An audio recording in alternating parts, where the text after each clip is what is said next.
د واتس اپ ډیټا به د یو نمبر نه بل نمبر ته څنګه وراړوئ؟ تاسو چې کوم میسیجونه تصویران ویډیوګان یا وایس میسیجونه کوم تاسو په واتس اپ کې کړي او دا تاسو بل نمبر ته وراړوئ، نو دا تاسو ښه په اسانۍ سره چې دی بل نمبر ته وراړولی شئ. دا په هغه وخت کې ضرورت راځي چې یا تاسو خپل نمبر چې دی چینج کړئ یا ستاسو نه نمبر ورک شي، لکه کوم نمبر باندې ستاسو واتس اپ وي هغه ستاسو نه ورک شوی، نو دغه ډیټا چې ده دا تاسو خپل نوي نمبر ته چې دی هغې ته وراړولی شئ. یا د ملک نه بهر ته لاړ شئ، یا د بهر ملک نه خپل پاکستان ته راشئ او دلته ستاسو جدا نمبر وي، نو هغه نمبر ته چې دی تاسو خپل واتس اپ ټوله ډیټا چې ده راړولی شئ. که راوایو نه ډوله او ستاسو نه دغه ډیټا خرابه شوه، نو دا بیک اپ چې دی دا بیا واپس نه راځي. هر کله چې د ملک نه وځئ یا ملک ته رادننه کېږي یا نمبر ورک شي، نو خپله ډیټا چې ده دا به دې بل نمبر ته وراړوئ. نو دا څنګه وراړوئ دا به درته په دې ویډیو کې ښیم، خو ویډیو چې دا به زموږ سره تر اخره پورې ګورئ، یو لایک شیر کمنټ چې دی ویډیو له به لازم ورکوئ. نو زه به موبایل سکرین ته باقي طریقه هلته کې زده کوم چې د یو نمبر نه بل نمبر ته ډیټا څنګه وراړوئ. موبایل سکرین ته لاړو، موږ خپل واتس اپ کولاو کړی، دغه شان به تاسو خپل واتس اپ کولاو کړئ.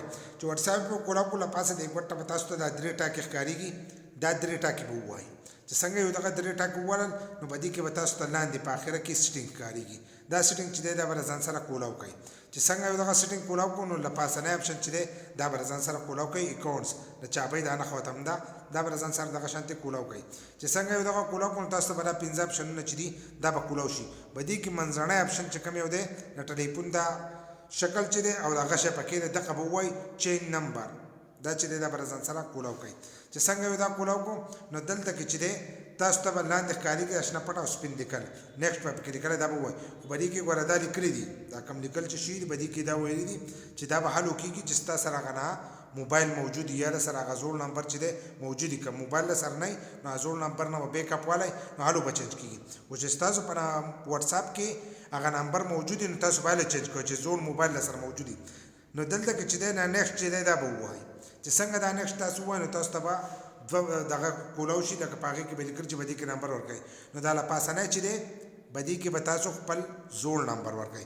کوم چې په دې واتس اپ کې موجوده نمبر دی هغه نمبر به په دې له پاسه خانه کې ولیکئ. په دې دویم کې چې دی خپل نوی نمبر به ولیکئ. که تاسو په پاکستان کې نو خپل نوی نمبر به ها نومې د پاکستان کوډ دی صحیح ده. او که تاسو د پاکستان نه بهر یې نو تاسو به هغې بل ملک کوډ چې دی به په دې ځای کې ورکئ. که تاسو په سعودي کې که په هر ځای کې نو د هغه ځای کوډ چې دی به په دې ځای کې ولیکئ د بها نومې په ځای باندې، نو بیا به هغه نمبر ولیکئ. که تاسو په بهر ملک کې نو د لاول به د بهر ملک کوډ او خپل نمبر چې دی به په دغه ځای کې ولیکئ.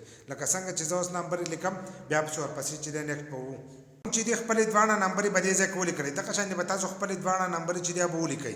که په ملک کې دننه اوس موږ په ملک کې دننه نو دواړه چې دي به بهانه چې دي دواړه دغه دي. څنګه چې مې درته مخکې وویل کوډ به ورسره چینج کوئ. چا یې داسې ولیکل نو لاندې به تاسو ته نیکسټ ښکارېږي، دا نیکسټ به دغه شانته ووایي. چې څنګه یې دا نیکسټ ووایل نو تاسو به دې مخ ته راشئ. په دې مخ کې دلته لیکلي دي چې لکه ستاسو د دې نمبر د چینج کېدو چې دی صرف ګروپ والا ته به پته لګي. که تاسو وایئ چې زموږ نمبر زموږ سره چې کوم سیو دی هغو ته هم پته ولګي نو دا آپشن چې دی دا کولوال هم شئ. نو چې څنګه تاسو دا دغه کړو ویې وکتلو، که تاسو وایئ چې پته ورته نه لګي نو دلته کې چې دی ډن چې لیکلی به دې شینه پټه دا شین پټه چې ده او دا سپین لیکل چې دي دا به له ځان سره ووایي، دا به ډن کوي. چې څنګه یې ډن کړو نو ستاسو دغه نمبر چې دی هغې ته به کوډ بیا راځي. نو د هغې لپاره دلته لیکلی دی که تاسو په ټلیفون باندې غواړئ ویریفیکیشن نو له پاسه دا کنټینیو چې لیکلی دی دا شنه پټه او سپین لیکل چې دي دا به ووایي. که تاسو وایئ چې موږ ته اس ایم اس راشي نو ویریفای ویټ اس ایم اس دا لیکلی دی لاندې. تاسو ځینې کسان په انګلیش نه پوهېږي نو لاندې دا سپینه کو کرښه چې ده او دا شنه لیکل چې پکې دي دا به ووایي. چې دا یو څنګه ووایل نو ستاسو موبایل ته به کوډ راشي. هغه کوډ چې دی او په دې مخکې ورکړی دی دغه ځای کې چې دی نمبر ورکړی کوم نوی نمبر چې زموږ دی هغې ته به کوډ راشي نو هغه کوډ به په دې ځای کې ولیکئ. ګورئ هغه کوډ راغی نمبر چې دی د ځانه چینج شوی ټول تاسو ولیدلو. نو په دې طریقه تاسو نمبر چې دی تاسو ډایرکټ چینج کولی شئ. بس په دې طریقې سره تاسو د یو نمبر نه بل نمبر ته د واتس اپ ډیټا وراړولی شئ. لکه واتس اپ ته په دې طریقه تاسو نمبر چینج کولی شئ. خو که تاسو نوی موبایل کې دا خپله ډیټا راولئ نو د هغې لپاره چې دی په دې کې چې تاسو کم جیمیل ور اچولی په خپل واتس اپ کې نو هغه به لاول په خپل موبایل کې کولاو کړئ او د هغې نه به بیک اپ ولئ.